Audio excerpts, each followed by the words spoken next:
वॉकहार्ट में आज करीब 3-3.5% की तेजी है, 1370 के आसपास में ट्रेड कर रहा है, और लगातार एक साल में नेगेटिव रिटर्न्स बने, 3-3.5% के नेगेटिव रिटर्न्स यहाँ पर बनते हुए देखें। इस पॉइंट से क्या कोई टर्न अराउंड है?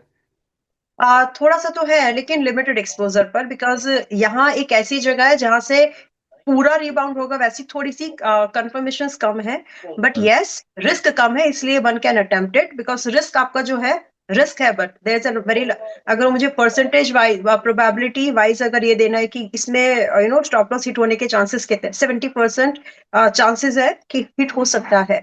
So hmm. But still price positioning and the momentum says कि एक बार अटेम्प्ट तो बनता है। सो इसमें स्टॉप लॉस है 1170 का, हम्म। और currently it's trading at 1370, and very likely कि वापस से 1590 से लेकर के 1600 1650 के भाव को निकाल सकता है, but it's a risky, as of now risky attempt.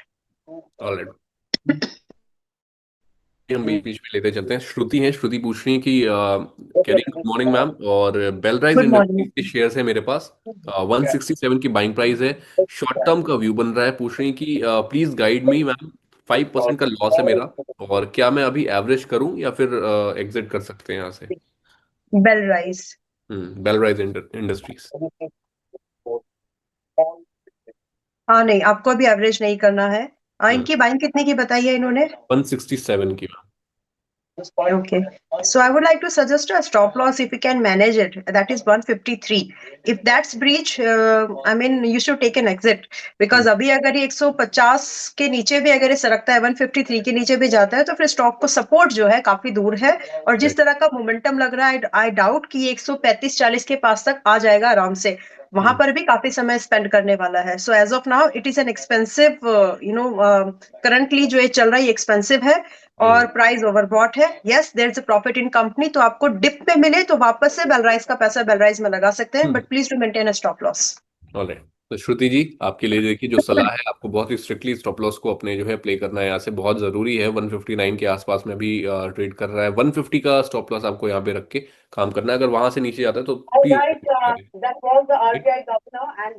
करें। मैम आगे बढ़ते, कुछ और नाम है यहाँ पर। बजाज फाइनेंस, बजाज फाइनेंस में आज के दिन पर करीब 1.5-2% के आसपास की यहाँ पर तेजी देखने को मिल रही। अच्छा परफॉर्मेंस रहा है, एक साल में 50-52% का रिटर्न बजाज फाइनेंस ने दिया। अब इस पॉइंट से कैसा लग रहा है मैम? और अब तो आरबीआई की ये खबर के बाद तो और भी फोकस में आ गया आज। यस, तो वही जो एनबीएफसीज है, जो नॉन बैंकिंग फाइनेंस सेक्टर में काम करने वाली कंपनीज है, तो राइट। उनको ये बेनिफिट मिलेगा। तो उसमें ये जो मोमेंटम है, इसके मोमेंटम को सपोर्ट किया है आज के कट ने। So further this is currently, अगर मैं देखूं तो अभी ये 1050 के आसपास ही है। If you have a view for the down the line for 3 quarters to 5 quarters, यानी लगभग 1.5 साल से 1.25 साल तक अगर आप होल्ड कर सकते हैं, it's not bad price to enter. रही बात कि इसमें स्टॉप लॉस मेंटेन करना है, आपकी इन्वेस्टिंग का भी एक स्टॉप लॉस है इसमें, which is 940, and expected target which I am seeing here very likely, मतलब इजी टारगेट वो 1200 से लेकर के लगभग 1400 तक है।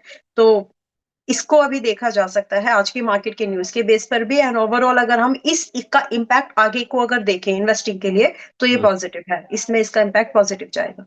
ऑलराइट, तो 1200 से 1400 तक के यहाँ पे टारगेट बजाज फाइनेंस में आपको आते हुए दिख सकते हैं। लगातार अच्छी परफॉर्मेंस रही है, और इस टाइम पर फोकस में भी है। आज के दिन पर 25 बेसिस पॉइंट का जो कट हुआ, कहीं ना कहीं लोन्स ईएमआई उस पर असर पड़ेगा आपके। और ये जो एनबीएफसीज हैं, बैंकिंग सेक्टर के जितने भी ये कंपनियां हैं, और बजाज फाइनेंस ऑलरेडी बहुत बड़ी कंपनी है, ये सारी फोकस में तो जरूर रहने वाली है।